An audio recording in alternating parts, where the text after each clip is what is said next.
नमो हरिहंताणं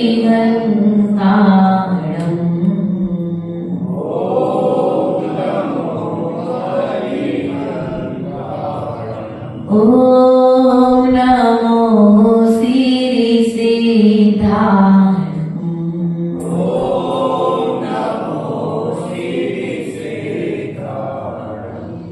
ॐ नमो आयर्याणं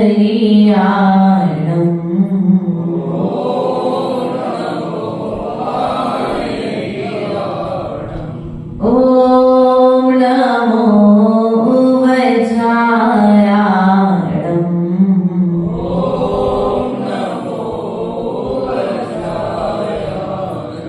ॐ नमो लोये सहसाहुरम्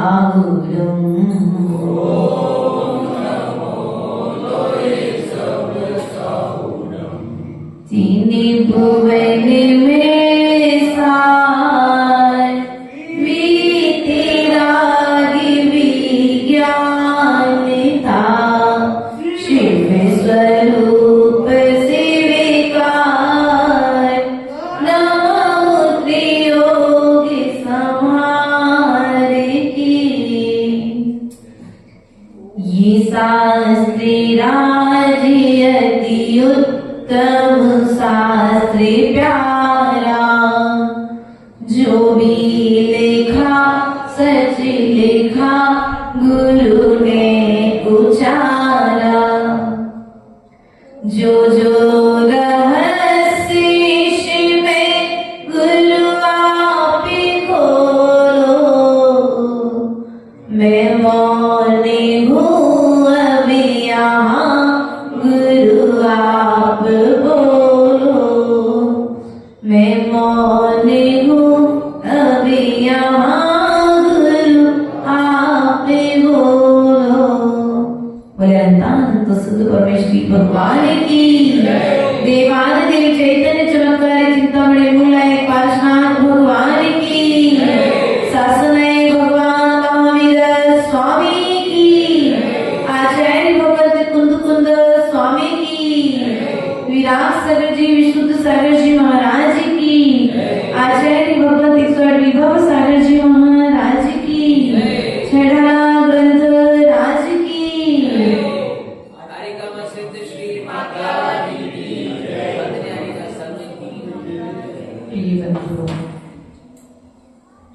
शुभ अशुभ पंथ के फल मझार रति आरती करें निज पद विशाल। इस पद पर हमने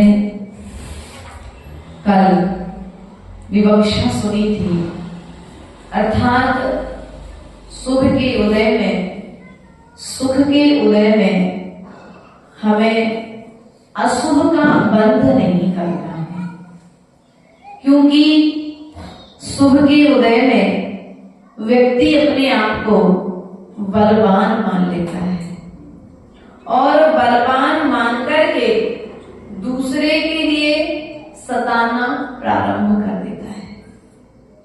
यह हमारी जो प्रवृत्ति है यह आज की प्रवृत्ति नहीं है, ये अनादि काल की प्रवृत्ति रही है और अनादि काल की प्रवृत्ति होने के कारण यह प्रवृत्ति हमें संसार में भटकाती रही है। इसलिए प्रिय बंधुओं, अशुभ से बचना, शुभ में लगना और शुभ के उदय में अशुभ कार्य न करना, यह समझदार श्रावक की और साधु की पहचान हुआ करती है।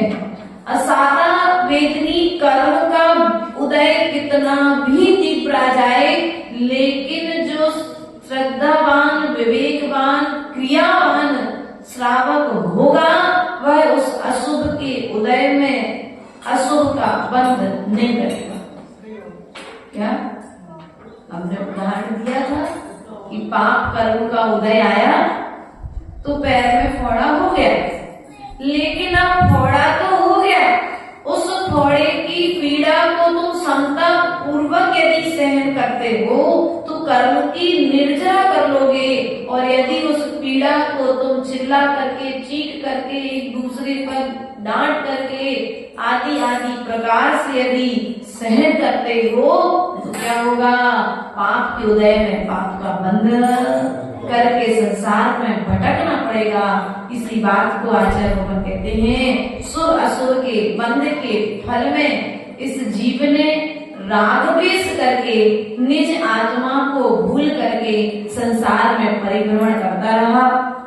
आज पुनः इसी काव्य की दूसरी पंक्ति में कहते हैं, आत्म हित हेतु विराग ज्ञान ते लखे आपको कष्ट। आत्म हित हेतु विराग, विराग अर्थात राग द्वेष से रहित। कौन सा ज्ञान भैया? राग द्वेष से जो रहित ज्ञान है वह ज्ञान क्या करने वाला है? आत्म का हित करने वाला है। कैसे क्या करने वाला है भैया? उस कॉर्नर में कुछ रखा है क्या स्पेशल? कौन पकड़ के बैठा है, सब वही खींचते, वहाँ कुछ है क्या स्पेशल? ध्यान रखना चाहिए। अगर ज्यादा देर ऐसा चलता रहा तो हमारी गर्दन ऐसी हो जाएगी। इसलिए हमारा ध्यान रखते हुए आप लोगों को अपना व्यवस्था बनानी चाहिए। अर्थात आत्म हित हेतु, आत्मा के हित में यदि कोई कार्य करने वाला है तो वह है अपना राग द्वेष से रहित ज्ञान। हम छोटी छोटी बातों में राग कर लेते हैं, छोटी छोटी बातों में द्वेष कर लेते हैं, और जो राग द्वेष करके हम अपनी आत्मा का अहित कर लेते कि नहीं कर लेते हैं? ते लखे आपको कष्ट दान, और जो क्या कर रहे हैं, क्या कैसा लगने वाला है?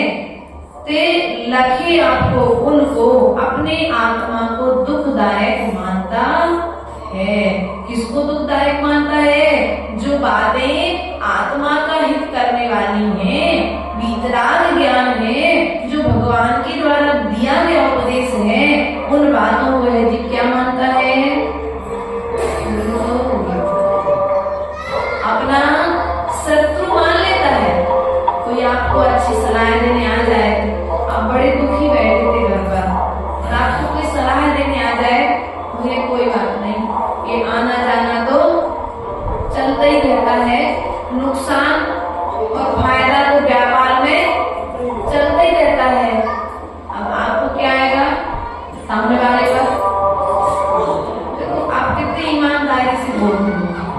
एक तो घाटा लग गया दुकान में, आग लग गई, चूहा पूरा सामान बर्बाद कर दिया, कपड़े पूरे चूहे ने खा लिए, उसके बाद में अगर कोई आकर के समझाता है तो क्या करते उसको अपना, वो तुम्हें संता बना रहा है, वो तुम्हें ज्ञान की एक बात दे रहा है, और आप क्या करते हो?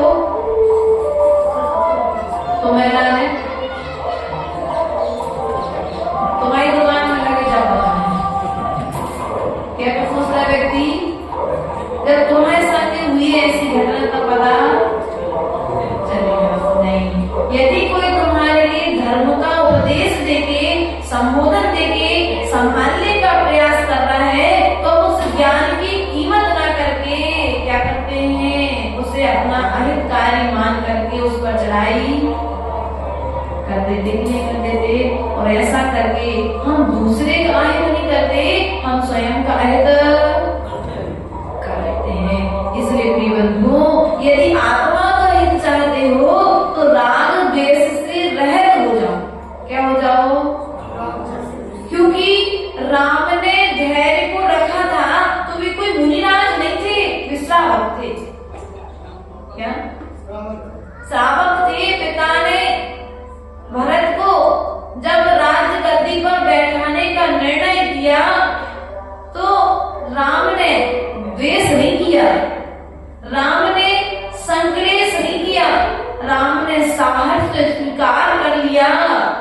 इसलिए ध्यान रखना प्रिय बंधुओं, यदि तुम्हारे जीवन में यदि कोई संपत्ति की कभी क्षति होती है, किसी भी तरह का कोई नुकसान होता है, तो उस नुकसान में भी तो सकारात्मक सोच करके कर मन से। लेकिन व्यक्ति की स्थिति है कि वो सकारात्मक सोच नहीं पाता है, नकारात्मक विचारों से इतना भर चुका है कि वो अच्छाई में भी बुराई तो ढूंढ लेगा, लेकिन बुराई में अच्छाई नहीं ढूंढ पाएगा। एक बार की बात है, एक जैन सेठ जी रोज अपने दरवाजे पर बैठ करके 4 मित्र मिलकर के धर्म की बात करते थे। एक उनका दूसरा मित्र भी था जो नास्तिक था, वो भी उनके साथ में भैया जब 4 मित्र बैठते हैं तो 5वां भी बैठने लगा। और जब 5वां बैठने लगा वो नास्तिक था, धर्म से बिल्कुल शून्य था। और जब वह सेठ जी के पास बैठता था, सेठ जी सबको अच्छी अच्छी बात बताते थे, सबको सेठ जी की बात समझ में आती थी, लेकिन उस व्यक्ति को सेठ जी की बात बुरी लगती थी।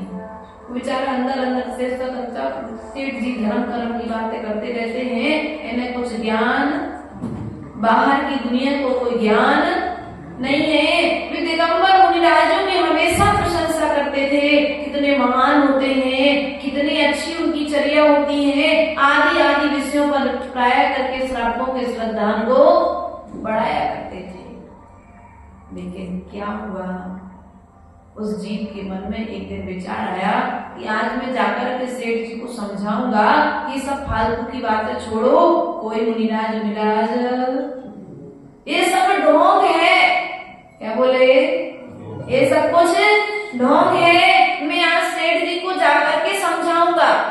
उसने मौका देख करके सेठ जी से कहा, मुझे आपसे कुछ बात करनी है।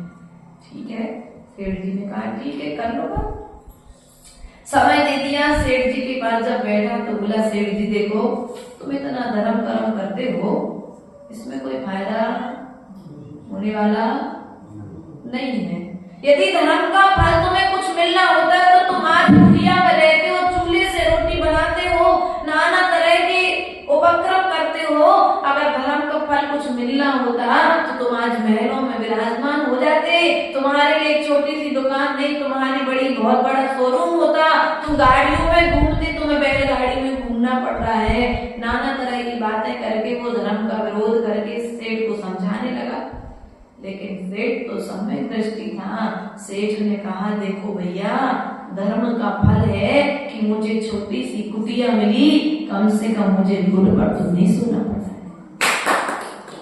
आज धर्म का फल है कि मुझे रोड पर नहीं सोना पड़ रहा है। आज धर्म का फल है कि मेरे मुख से जिनवाणी की कुछ बातें निकल रही है। ये धर्म का फल है, मेरे मुख से किसी की निंदा तो नहीं निकल रही। आज मेरे पुण्य का उदय है, ये धर्म का फल है कि आज मैं 4 मित्रों के साथ बैठ करके जिनवाणी की बात करता हूँ, मैं किसी की बुराई तो नहीं करता हूँ। मेरे ये पुण्य का उदय है कि मेरे पास में पैसे कम है, लेकिन पुण्य के उदय से मेरे पास में पुण्यात्मा जीव है।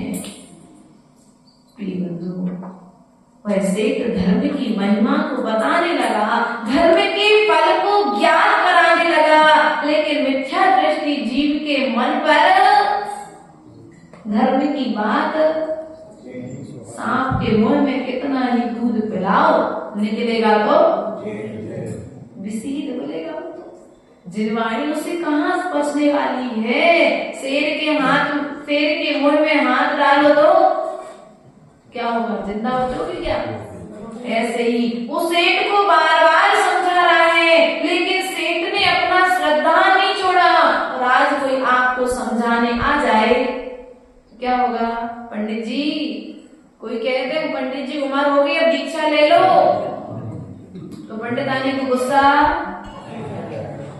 परिवार वालों को गुस्सा, भैया ने हम तुम्हारी खा रहे थे, तुम्हारी भजा रहे थे, तुम काय को सलाह कर रहे, ऐसा लोग कहेंगे। हम अपनी प्रेम से कमा रहे, प्रेम से खा रहे, तुम का जाओ यदि हम अपने घर में हैं। लेकिन क्या होगा, बुरा लगेगा। क्यों? क्योंकि वो आत्मा के हित की बात है। तुम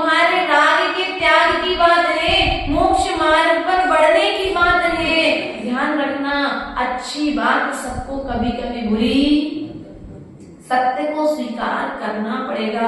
एक ना एक दिन तो मुनि, जब तक मुनि नहीं बनोगे भैया तब तक सुभाष जी मोक्ष होने वाला नहीं है। ये श्रद्धान में रखना। इस भाव में नहीं बनोगे, किसी न किसी भाव में बनना पड़ेगा।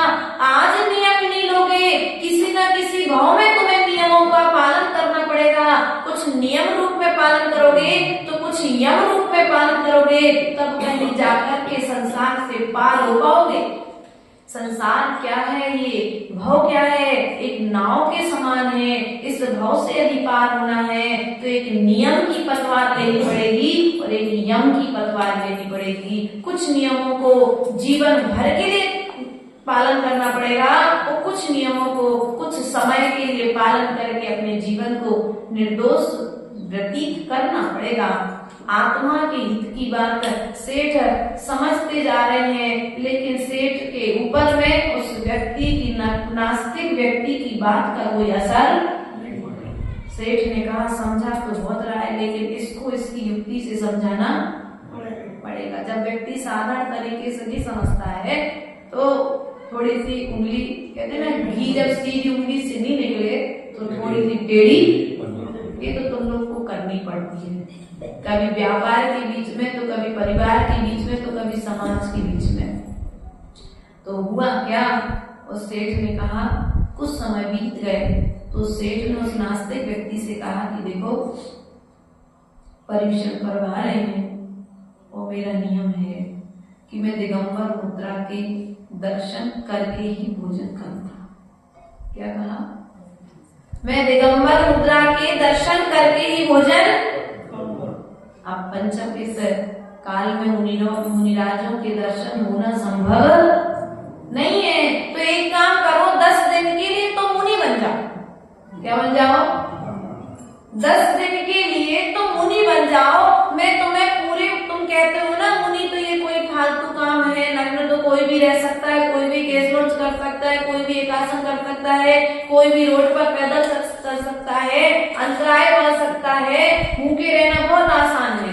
तो एक काम करो, 10 दिन के लिए तुम मुनि बन जाओ और जितना तुम धन कहोगे मैं तुम्हें उतना धन, मेरे पास जितनी संपत्ति है पूरी संपत्ति, तुम 10 दिन के लिए मुनि बनो, मैं जीवन भर के लिए मुनि बन जाऊंगा। दोनों में शर्त। अब मुनि बनने की प्रोसेस प्रारंभ हुई। मुनि बनने की प्रोसेस में सबसे पहले नंबर केस लॉन्च प्रारंभ हुआ। और जब केस लॉन्च प्रारंभ हुआ तो केस लॉन्च प्रारंभ होते वो व्यक्ति चिल्लाना, बोलो तो ये सब फालतू है, ये सब तो कोई भी कर सकता है। जो मुनि मुद्रा की निंदा करने वाला है, ध्यान रखना, वो नरकों की यात्रा करने की तैयारी कर रहा है, निगोद में जाने की तैयारी कर रहा है। जो मुनि मुद्रा की निंदा कर रहा है, उस व्यक्ति के जैसे ही 2-4 बाल सेठ जी ने खींचे, वो व्यक्ति उठ करके खड़ा हो गया, बोले मैं ये भी कर सकता, मैं केस लॉन्च। बोले तुम तो कह रहे थे ये सब कुछ आसान है। बोले ठीक है, चलो एक चीज की छूट दे दी, अब एक काम करना, आज दिन भर तुम्हें भोजन, उपास भी रहते मुनिराज, आज तुम्हें भोजन। तो बोले ठीक है मैं भोजन नहीं करूंगा, लेकिन शाम तक पानी दो, शाम तक पानी और चाय दो। उपास करूंगा लेकिन पानी और चाय की छूट। उन्होंने कहा भैया मुनिराज पानी और चाय भी नहीं पीते हैं, तुम्हें पूरा निर्जल रहना पड़ेगा।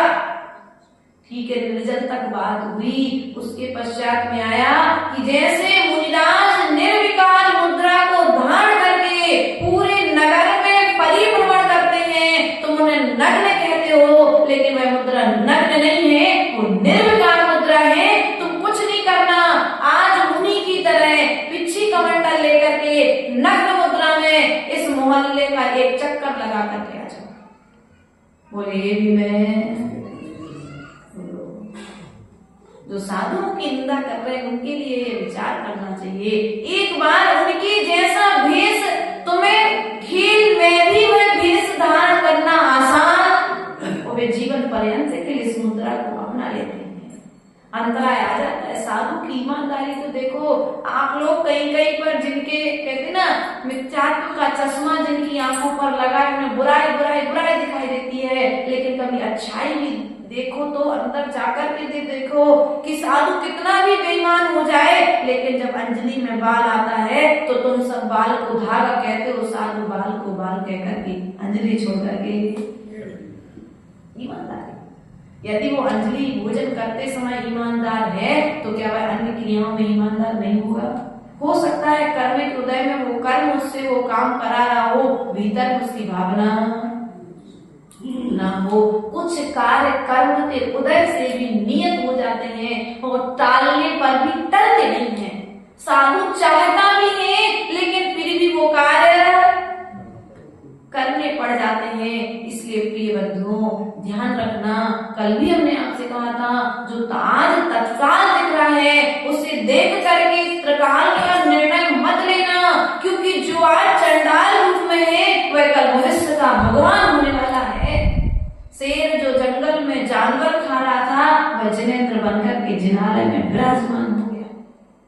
समय का कोई भरोसा, इसलिए कभी भी किसी की निंदा मत करो।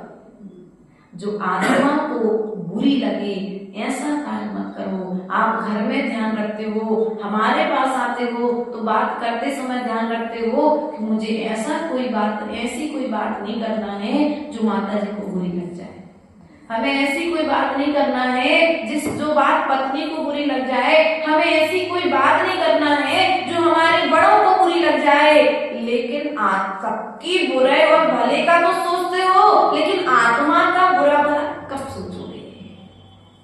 तुम जो विषय कसायों में लीन हो, राग द्वेष जो कर रहे हो, ऐसा करने से आत्मा कस रही है कर्म से, और कर्मों से जब आत्मा कस रही है तो संसार में परिभ्रमण से करना पड़ेगा कि नहीं करना पड़ेगा? संसार परिभ्रमण से यदि रोकना है तो आचार्य भगवान कहते हैं जो ज्ञान रूप बातें हैं अर्थात तो तुम्हारा हित करने वाली हैं, उन बातों का आचरण करो, और जो बातें तुम्हारा अहित करने वाली हैं उन बातों को बातों में त्याग करके अपने विकास की ओर बढ़ जाना ही हमारी समझदारी है। लेकिन हम क्या करते हैं, जिन बातों को छोड़ना चाहिए उनको तो पकड़ के बैठ जाते हैं, करते ना, उनको तो पकड़ करके बैठ जाते हैं। भैया तुमने पिछले साल हमारे साथ ऐसा किया था ना, अब देखो अगले साल हम बताते हैं क्या किया। उन बातों को गांठ की तरह बांध दिया। अब तुमने जो गांठ बांधी है मन में कसाय की, वो कसाय की गांठ जितने समय तक बनती रहेगी उतने समय तक तुम्हें कर्म का बंध, अशुभ कर्म का बंध होता रहेगा। इसलिए प्रिय बंधुओं, अशुभ कर्म के बंध से बचना है तो कसाय की गांठ को खोल दो। किसी के प्रति यदि राग द्वेष हुआ है तो जाकर के क्षमा बोलो तो नहीं, मैं नहीं झूठूंगा, मेरी गलती नहीं थी, मेरी गलती नहीं थी, मैं क्यों झूठूं, मैं क्यों कहने जाऊं उससे उत्तम क्षमा, मैं क्यों उससे क्षमा मांगू। भगवान के सामने आकर के कह देते हो दुख खाओ कम्म खाओ गोई लाओ सुगई गमनम समाई मरणम, जिन गुण संपत्ति बोलो तो, जिन गुण संपत्ति चाहिए भैया, तो कागज की संपत्ति तो खूब खाई तुमने, खूब कमा रहे हो, लेकिन जिन गुण संपत्ति कैसे मिलेगी? क्षमा नींव है। क्या है? क्षमा नींव है जिन गुण संपत्ति को प्राप्त करने की। और जब नींव नहीं भरोगे तो बाकी गुण भी आने वाले। ध्यान रखना, उत्तम क्षमा से पर्व प्रारंभ होता है और क्षमा वाणी पर अंत होता है। क्या? क्षमा वाणी से अंत होता है पर्व का। ध्यान रखना, नींव से शिखर तक यदि तुम्हें पहुंचना है तो क्षमा को तुम्हें जीवन पर्यंत के लिए धारण करना पड़ेगा। जैसे सुबह से लेकर के शाम तक आप वस्त्रों को धारण करते हो, बदलते रहते हो, परिणाम उसी प्रकार से हमारे बदलते रहते हैं, लेकिन स्थायी रूप में वस्त्र तो किसी न किसी रंग के पहनते मिलते ही हो ना तन को ढांकने के लिए। उसी प्रकार से यदि मन को कसायों से बचाना है तो तुम्हारे लिए क्षमा को ओढ़ना पड़ेगा, क्षमा को धारण करना पड़ेगा, क्षमा के लिए अपना एक व्यसन बनाना पड़ेगा। क्या करना पड़ेगा? आत्मा का हित करने वाली है कौन? कौन? क्षमा भाई कौन करने वाली भैया? क्षमा कोई नाम की स्त्री नहीं है। तुम्हारा जो गुण है आत्मा का, किसका गुण है? आत्मा का जो गुण है, उस गुण को आज तक हमने पहचाना ही नहीं है। साधु क्या करता है? जब सुबह बैठता है तो सामयिक उत्तम क्षमा करता है। श्रावक भी है, कई ऐसे श्रावक हैं कि सुबह शाम दोपहर तीनों टाइम सामयिक करते हैं। और खम्मा भी सब जीवाणाम सब भी जीवा खमन तुम्हें मित्ते में सब भूदेशु बैरम मच्छम केड़वी। मैं सब जीवों से क्षमा मांगता हूँ, सब जीवों को क्षमा करता हूँ, सब जीव मुझे क्षमा करें, मेरा किसी जीव से बैरभाव, सब जीव मेरे मित्र हैं। ऐसा शब्दों से तो कहते हो प्रिय बंधुओं, एक बार इस बात को आचरण में लेकर के आओ तो पार्श्वनाथ के जैसा बनने में समय। लेकिन हम आचरण में कुछ भी नहीं ला रहे। शब्दों से कहना छोड़ नहीं रहे और आचरण में कुछ ला नहीं रहे हो तो परिवर्तन संभव, कर्म बंध से बचना संभव। भैया आता है, जाल फैलाता है, वो क्या कहता है? जाल में तोते को समझा दिया गया भैया कि बहेलिया आएगा, जाल फैलाएगा कबूतरों के लिए, लेकिन तुम्हें जाल में कबूतरों को बात समझ में नहीं आई। वे गए, दाना फैला था, उन्होंने दाना देखा और दाने को ग्रहण करने लगे और जाल में। उसी प्रकार से हमारी स्थिति है। महाराज जी खूब समझाएं, हमसे बड़े बड़े आचार्यों का, हमसे बड़े बड़े मुनिराजों का, हमसे अच्छे अच्छे वक्ताओं का सानिध्य आपको मिला है, लेकिन उन वक्ताओं की वाणी का प्रभाव तुम पर, बोलो तो, वक्ताओं की वाणी का प्रभाव कितना पड़ा?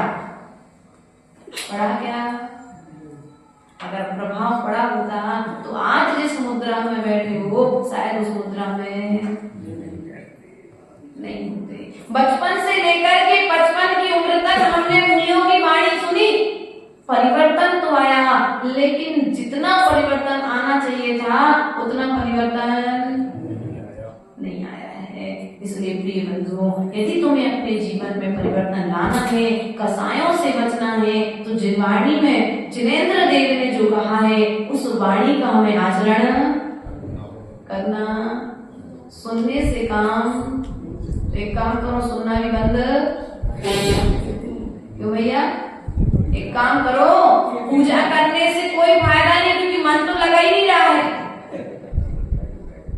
सुलभ भैया, पूजा करने में मन लगता नहीं है, स्वाध्याय सुनने में मन लगता नहीं है, जिनवाणी सुनने में मन लगता नहीं है, तो ये सब क्रिया करना बेकार।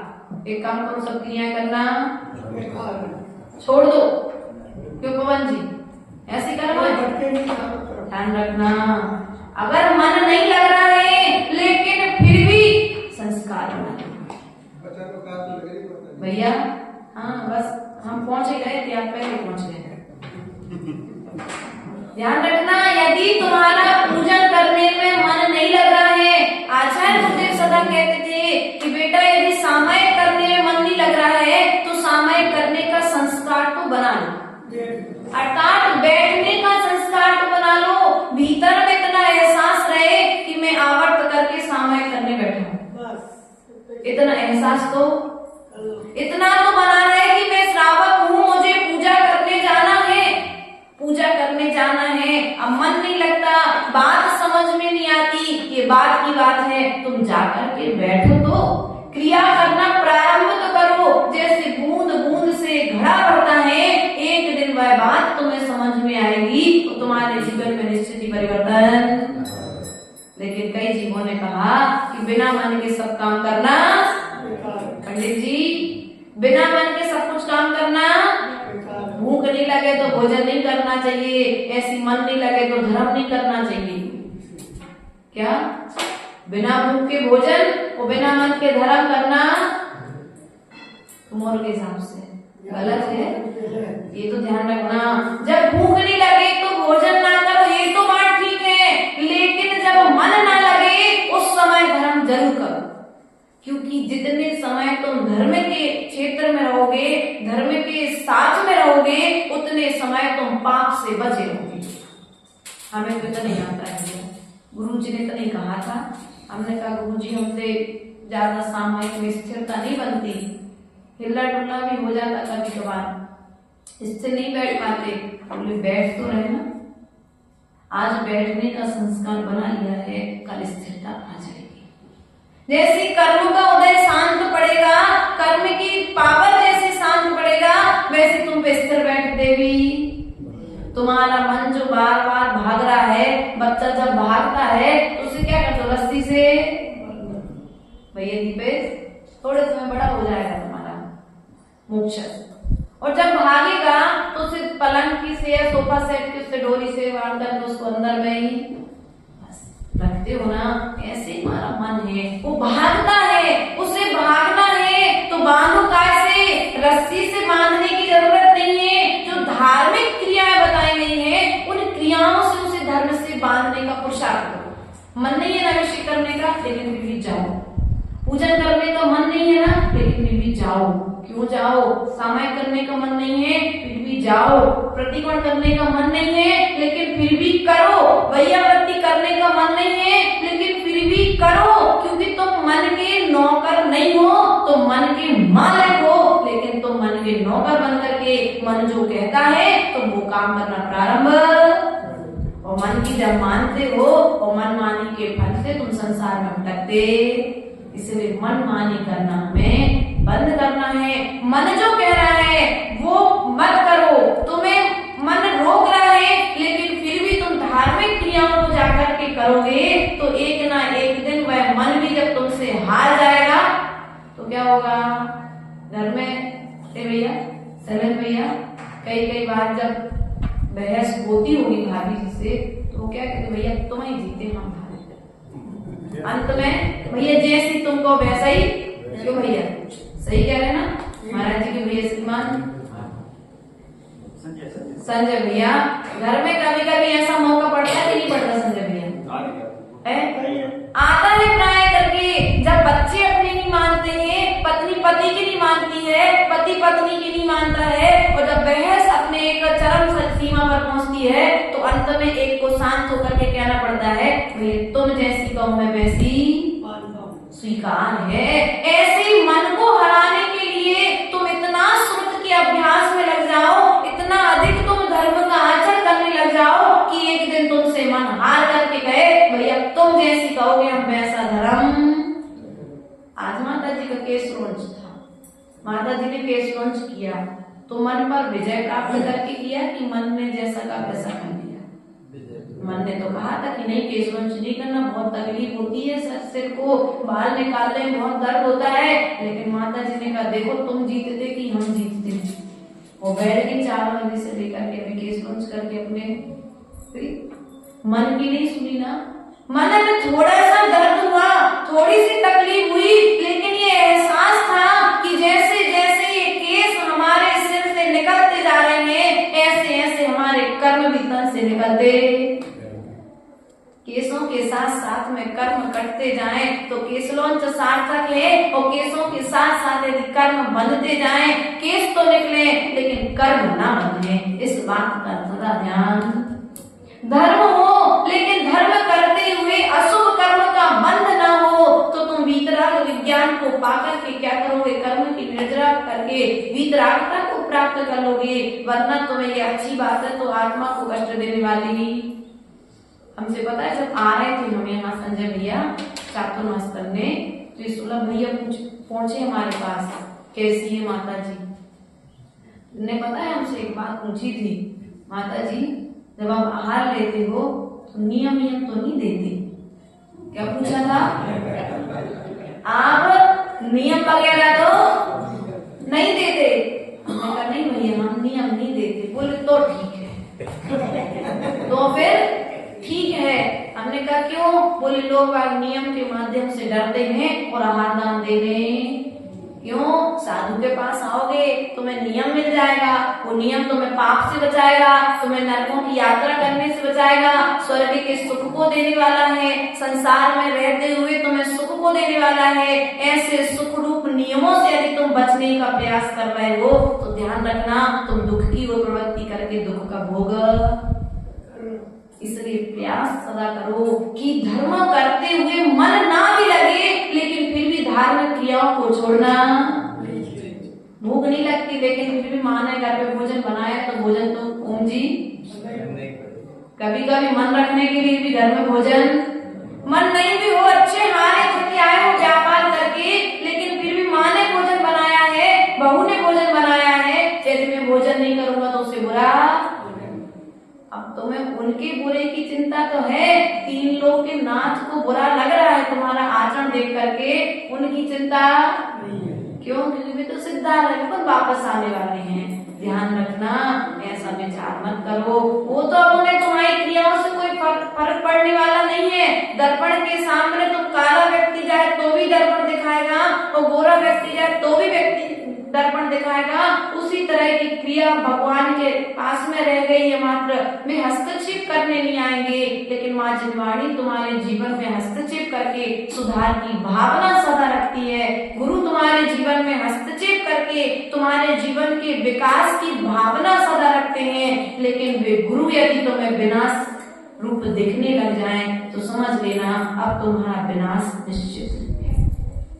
उन गुरुओं के पास व्यक्ति नहीं जाता जो गुरु नियम देते है ना, क्यों भैया? उनसे दूर भागते हैं। जैसे करंट बिजली में थोड़ा सा अर्थिंग आए तो व्यक्ति का तत्काल तार ऐसे देख लिया, दूसरी सुन लिया कि महाराज जी माता जी नियम देते तो व्यक्ति क्या करेगा? उनसे बोलो तो दूर भाग जाता है, चौका नहीं लगाएगा, आहार देने नहीं आएगा। क्यों? क्योंकि अभी उन्हें नियम की महिमा का ज्ञान नहीं, उन्हें नियम बंधन लगता है। बल्कि आचार्य गुरुदेव ये कहते हैं कि नियम बंधन नहीं है, संयम बंधन नहीं है, नियम पालना तो हमारा सौभाग्य है, नियम तो अनुशासन है। क्या है? नियम अनुशासन है, नियम बंधन नहीं है। आपने अनुशासन बना के रखा है भैया मंदिर में, धोती दुपट्टा पहनने वाला ही अभिषेक करेगा, धोती दुपट्टा पहनने वाला ही भगवान को छुएगा, शुद्ध धोती दुपट्टा पहनने वाला ही आहार दान देगा। आपने नियम बना करके रखा है, अगर इस नियम को तोड़ दिया जाए तो बोलो मंदिर की स्थिति क्या होगी? मंदिर की शुद्धि विशुद्धि कहाँ जाएगी? फिर तुम्हें बाहर घर में रहो चाहे मंदिर में रहो, दोनों सब एक से, क्योंकि एक विशुद्धि का केंद्र है। वो विशुद्धि किस प्रकार से प्राप्त होगी? उस प्रकार के अनुशासन को आपने यहाँ पर बना करके रखा है। इसलिए यहाँ पर आने के बाद एक शांति मिलती है, एक शांति की अनुभूति होती है, एक विशुद्धि का जागरण होता है। यहाँ पर आने के पश्चात कर्मों की निर्जरा होती है, क्योंकि अब एक अनुशासन बना हुआ है। लेकिन वहीं पर आप मंदिर का अनुशासन बनाते हो, स्कूल का अनुशासन फॉलो करते हो, लेकिन तुम्हारे जीवन का अनुशासन यदि तुमने नहीं बनाया तो तुम्हारा जीवन उत्कृष्टता की ओर जाने वाला, विकास की ओर जाने वाला। अपने जीवन का एक रूटीन बनाओ, एक जीवन का अनुशासन बनाओ। सुबह से लेकर के शाम तक मुझे क्या करना है, क्या करने योग्य है और क्या करने योग्य नहीं है। अनुशासन तो पशु पक्षियों में भी देखने में आता है। देखना, रात होने के पश्चात पक्षी बोलते नहीं है, रात होने के पश्चात कई पक्षी पशु भोजन नहीं करते हैं, लेकिन हम मनुष्य उन पक्षियों से भी पशुओं से भी गए गुजरे तो हमारा बोलना चालू होता है तो रुकना बंद। किसी को कहना पड़ेगा भैया शांत हो गया, बहुत हो गया। ध्यान रखना, आज ही वचन वर्गणा मिली है, इस वचन वर्गणा का आज सदुपयोग कर लो, अगले भाव में फिर मिलने वाली। इन आंखों का आज सदुपयोग कर लो। जिस पत्नी मिली है तो पत्नी को भी बहन मान करके आचरण करो, दूसरे की बहन बेटियों को गलत दृष्टि से देखना। संजय भैया समय बहुत खराब आ रहा है, समय घर घर बैठा मारकुंडली जाऊं तो कहाँ जाऊं, अब हर घर में रावण बैठा, इतने राम। रावण है कौन? मैं रावण नहीं हूँ। मेरे अंदर जो विकार भाव आया है, दूसरी स्त्री को देख करके मेरे मन में जो गलत विचार आया है, वह प्रवृत्ति तुम्हारे भीतर में रावण को जन्म दे रही है। तुम्हारी प्रवृत्ति तुम्हारे लिए संसार में भटकाने वाली है। इसलिए ऐसे गलत विचारों का सदा हमें त्याग करना चाहिए। क्योंकि यदि तुम अपना हित चाहते हो, क्योंकि व्यक्ति पाप करेगा या तो राग के उदय में पाप करेगा या द्वेष के उदय में पाप करेगा। क्या पाप करने के लिए दो चीजों की जरूरत है, या तो राग की जरूरत है या द्वेष की जरूरत है। या तो तुम दूसरे का अहित चाहते हो इसलिए पाप कर रहे हो, या किसी को अत्यधिक चाहते हो इसलिए पाप कर रहे हो, है ना। राग द्वेष नहीं होगा तो फिर पाप भी, क्योंकि भगवान पाप नहीं करते। हमको किसी भी तरह के मायाचारी छल कपट झूठ करने की बोलने की जरूरत, क्योंकि मुझे किसी से राग नहीं है और मुझे किसी से द्वेष। गुण स्थानगत है व्यवस्था, लेकिन जहाँ पर अति आवश्यक है, जहाँ पर किसी का जीवन, यदि एक झूठ बोलने से किसी का जीवन बचता है तो आचार्यों ने कहा वह झूठ भी झूठ नहीं है। लेकिन यदि हमारे सत्य बोलने से किसी का जीवन बर्बाद हो जाए तो ऐसा सत्य भी जीवन में कभी बोलना। सत्य सत्य है, लेकिन सत्य को कहाँ पर बोलना है यह विवेक हमें आना। हम तो सत्यवादी। आज घर में झगड़े का कारण क्या है? आज परिवार के विघटन का कारण क्या है? संजय भैया, मैं सत्यवादी हरिश्चंद्र, मैंने तो कभी गलत विचार, अपनी गलती को व्यक्ति स्वीकार नहीं करता है। और कई बार सत्यवादी जो हरिश्चंद्र बन जाते हैं व्यक्ति, वे अपने परिवार को, अपने समाज को, अपने राष्ट्र को विघटित कर देती हैं। इसलिए कई बार ऐसे आचार्य भगवंतों ने सत्य के 10 भेद बताए हैं कि सत्य जो है 10 प्रकार का सत्य होता है। नाम सत्य, स्थापना सत्य आदि प्रकार से सत्य के 10 भेद बताए हैं। समय पर हम आपको बताएंगे, लेकिन ध्यान रखना सत्य बोलते समय विवेक को अपने भीतर में विराजमान कर लेना। एक मुनिराज की कहानी आपने सुनी होगी और शायद हमने अभी सुनाई भी होगी। एक मुनिराज के सामने एक पक्षी आकर के गिर गया, और जैसे वह पक्षी आकर के गिरा तो जो शिकारी था वो मुनिराज के पास गया, वो कहता है मेरा ये पक्षी दे दो, इसका शिकार मैंने किया है। क्या? मैंने इसका शिकार किया है, यदि आप नहीं देते हो तो मैं राजा से शिकायत। और जैसे राजा के पास गया, वो कहता मेरा पक्षी उनने दे तो लिया, लेकिन मुनिराज ने उस पक्षी को कहीं पर जाकर के छिपा दिया। अब जैसे ही राजा आया, मुनिराज के प्रति सबका श्रद्धांजलि था। मुनिराज ने कहा मैंने उस पक्षी को नहीं देखा, मैंने उस पक्षी को नहीं लिया। क्यों? यदि मुनिराज सत्य बोल देते तो उस पक्षी की जान जा सकती थी। आज व्यक्ति सत्य तो बोल रहा है, लेकिन सत्य बोलने के पहले विवेक को धारण करो। एक सत्य द्रौपदी ने बोला था तो महाभारत हो गई। क्या बोला था? सत्य बोला था, गलत नहीं बोला था, लेकिन सत्य को कहां पर बोलना है, कब बोलना है, यदि इतना विवेक धारण कर लेती द्रौपदी तो शायद महाभारत हमारे घर में, यदि आज महाभारत हो रही है तो कहीं ना कहीं हम विवेक के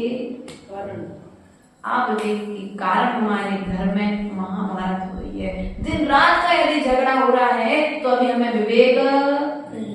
विवेक का पालन हमें करना पड़ेगा। कब, कहां, कौन से सत्य को कब बोलना है, यह बात हमें सीखनी पड़ेगी।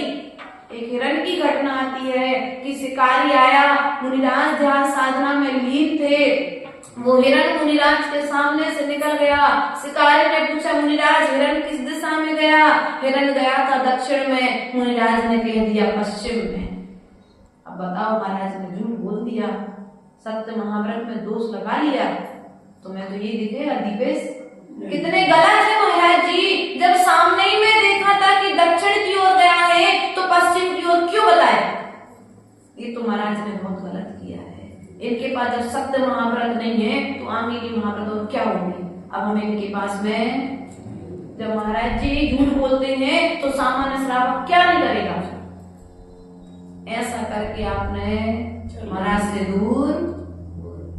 लेकिन दूसरा व्यक्ति श्रावक समझदार था, मनीष ने जाकर के पूछ लिया, महाराज जी आपने झूठ क्यों बोला? महाराज ने कहा, देखो आज भले ही मैंने झूठ बोला है, मुझे सत्य का ज्ञान था, लेकिन फिर भी मैंने झूठ बोला है। मैंने झूठ इसलिए बोला है कि वो उस व्यक्ति का, उस जीव का जीवन बच जाएगा। क्या हो जाएगा? उस जीव का जीवन बच जाएगा। यदि मैं सत्य बोलता तो ये शिकारी उसके पीछे जाता और शिकारी उसके पीछे जाकर उसे मार करके खत्म। बताओ, मेरा अहिंसा व्रत रहा क्या? यदि मैंने इस एक जीव के घात का मार्ग बता दिया तो हम क्या करते हैं? जीवों के घात का उपदेश निरंतर चल रहा है। आत्मा का हित करना चाहते हो ना तो कुछ मत करो पंडित जी, मात्र अहिंसा व्रत का पालन कर लो। हम महाव्रत रूप में पालन करते हैं, तुम अणु रूप में पालन कर दो। उपदेश कैसे देते हैं पता है? हम पाप का बंध कैसे करते हैं? आत्म का हित क्यों नहीं कर पा रहे हैं? क्योंकि निरंतर हम अहित का उपदेश दे रहे हैं, हित का उपदेश नहीं दे पा रहे। पानी की बोरिंग, कुआं खोदने का संबोधन, बोरिंग बनाने का संबोधन, मकान बनाने का उपदेश, और उसमें जो जीवों का घात हो रहा है, घात तो हो रहा है लेकिन घात का प्रतिक्रमण नहीं, बोलो तो घात तो हो रहा है, लेकिन चक्रवर्ती ने यदि संबोधन दिया है सब प्रकार के कार्य करने का, तो चक्रवर्ती सुबह शाम बैठ करके उन उपदेश दिए गए पाप का प्रतिक्रमण कर लेता था। लेकिन आज व्यक्ति पाप तो कर रहा है लेकिन प्रतिक्रमण, आलोचना, निंदा करहा की शत, प्रायश्चित लेने की फुर्सत। उपदेश तो बाकायदा दे रहा है, अरे मच्छर बहुत हो रहे हैं, एक काम करो मोर्टीन लगा दो। अरे मोर्टीन से यदि नहीं भागते तो एक काम करो, बल्ला आने लगा वो लगा लो। और बल्ला से नहीं यदि जा रहे तो एक काम करो, एक फास्ट एड कार्ड आता है छोटा सा, उसको जला दो, सब गिर जाएंगे। एक मतलब 1 मिनट से भी बहुत सूक्ष्म समय हो सकते तो मच्छर। बताओ, उपदेश दिया ना हमने तो अच्छा काम किया था। माता जी के कमरे में मच्छर हो रहे थे, जब माता जी नहीं रहती तो एक काम किया करो, अगरबत्ती लगा के फिर जैसे ही माता जी बाहर निकली अपनी अगरबत्ती, माता जी अंदर जाए तो अगरबत्ती बाहर। लेकिन ग्रहण इंद्रिय को तुम कहाँ लेकर के जाओगे? ग्रहण इंद्रिय के माध्यम से तो हमें ज्ञात है ना। हमारे साथ तो ऐसा नहीं होता, लेकिन कई कई स्थानों पर ऐसा श्रावकों की चातुर्यता दिखाई देने लगती है। उसका उपाय ये है कि भैया तुम इस तरह की व्यवस्था बनाओ, जाली आदि की व्यवस्था कर दो, जाली वाले गेट की व्यवस्था कर दो, जिससे मच्छर उसमें प्रवेश, तो तुम्हें फालतू की और उपक्रम हिंसा वाले साधनों का उपयोग नहीं करना पड़ेगा। लेकिन फिर भी हम क्या करते हैं? ना तुम्हें जाना है, ना तुम्हें बैठना है, ना तुम्हें सोना है, ना तुम्हें खाना है, लेकिन पाप का उपदेश निरंतर, और पाप का बंध करके हम अब उस कार्य को करते समय व्यक्ति जितनी हिंसा करेगा, फटाके, भैया व्यापार नहीं चल रहा, एक काम करो फटाके की दुकान खोल लो, दीपावली का सीजन आएगा, फटाके की दुकान खोल लो। अब फटाके की दुकान तो खोल ली, अब फटाके की दुकान तो मैंने उपदेश दिया था शैलेंद्र भैया, तो भैया ने बढ़िया, संजय भैया ने फटाके की दुकान खोल ली। अब संजय भैया तो जो पाप कर रहे सो कर रहे, लेकिन तुम्हारा उपदेश मान के किया था तो उस पाप का हिस्सा तुम्हारे भाग में भी आएगा। इसलिए यदि किसी को उपदेश देना है तो उपदेश देते समय एक बार विचार कर लो, हम पाप का उपदेश दे रहे हैं कि पुण्य को बढ़ाने वाला उपदेश दे रहे हैं। उपदेश तीर्थंकर भगवान ने भी दिया और उपदेश हम भी दे रहे हैं, लेकिन उनने जो उपदेश दिया उनके उपदेश से उनके 3 लोक में जय जयकार हुई, और हम जो उपदेश दे रहे हैं तो निरंतर हमारा अयस हो रहा है ना, हमारा अभ्यास, हमारी बात को हमारा बेटा सुनना पसंद नहीं कर रहा है। क्यों? कहीं ना कहीं हमने अपने वचनों का दुरुपयोग किया है। वचनों का दुरुपयोग करोगे तो तुम्हारे अच्छे वचनों को भी कोई प्रमाण, इसलिए बोलने से पहले एक बार विचार कर लो कि ये वचन जो वर्णनाएं हैं ये हित करने वाली हैं कि अहित करने वाली हैं। यदि हित करने वाली हैं तो दो, और यदि अहित करने वाली हैं तो मत दो, क्योंकि आचार्य भगवान ने कहा है यदि बिना मत मांगे सलाह दोगे, छत्र चूड़ामणि ग्रंथराज में आचार्य भगवत ने कहा है कि पहले पात्र का चयन करो। क्या करो? उपदेश देने के पहले पात्र का चयन करो। यदि तुम्हारे उपदेश का पात्र है, तुम्हारी बात को समझ करके संभलने वाला है, तो उसे उपदेश दो, वरना तुम्हारा दिया गया उपदेश बंजर भूमि में बोए गए बीज के समान है या कुत्ते को पिलाए गए घी के समान। क्या? जैसे कुत्ते को घी पिलाना व्यर्थ है, उसी प्रकार से कुपात्र को दिया गया ज्ञान व्यर्थ है, उस पर कोई असर होने वाला। तुम लोग कुपात्र हो कि पात्र हो? थोड़ा थोड़ा असर तो आएगा, परिवर्तन आएगा, आ रहा है। वो परिवर्तन हमें नहीं दिखाई देगा, क्योंकि उपदेश से बाहरी परिवर्तन आए कोई संभव नहीं है, लेकिन मुझे इतना विश्वास है इस जिनवाणी के उपदेश से भीतरी परिवर्तन तो निश्चित आ रहा होगा। कुछ ना कुछ तो कसाय कम हो रही होगी। कभी ना कभी 24 घंटे में यहाँ पर 1 घंटे 8 घंटे के प्रवचन को सुन करके 24 घंटे में एक ना एक बार तो वो प्रवचन की एक लाइन तुम्हारे दिमाग में आएगी। तो वो दिमाग में जो एक लाइन आएगी, वो एक लाइन तुम्हारे जीवन को परिवर्तित, क्योंकि आचार्य गुरुदेव सदा कहते हैं कि हमने 1 घंटे प्रवचन दिया, हो सकता है तुम्हें 1 घंटे का प्रवचन समझ में ना आए, इसकी कोई बात नहीं, लेकिन 1 घंटे के प्रवचन में से तुम्हें एक लाइन भी यदि समझ में आ गई तो हमारा प्रवचन करना सार्थक। एक लाइन जो तुम्हें समझ में आई है, वो लाइन तुम्हारे जीवन को परिवर्तित करके रख देगी। इन्हीं भावनाओं के साथ में आज हमने आत्मा के हित में जो राग देश से रहित ज्ञान है, उस राग देश से रहित ज्ञान को हमें आचरण करना है। लेकिन व्यक्ति राग देश से रहित ज्ञान का आचरण न करने के कारण क्या करता है? वे लखे आपको कष्ट को प्राप्त करता है। यदि कष्ट से बचना है तो इष्ट की प्राप्ति के लिए इष्टोपदेश माता जी पर को पढ़ा रही हैं, उसको पढ़ करके 6 ढाला ग्रंथराज को समझ करके हमें आचरण की ओर अग्रसर होना है। बोले परम पूज्य आचार्य गुरुवरेश्वर विभव सागर जी महाराज जी की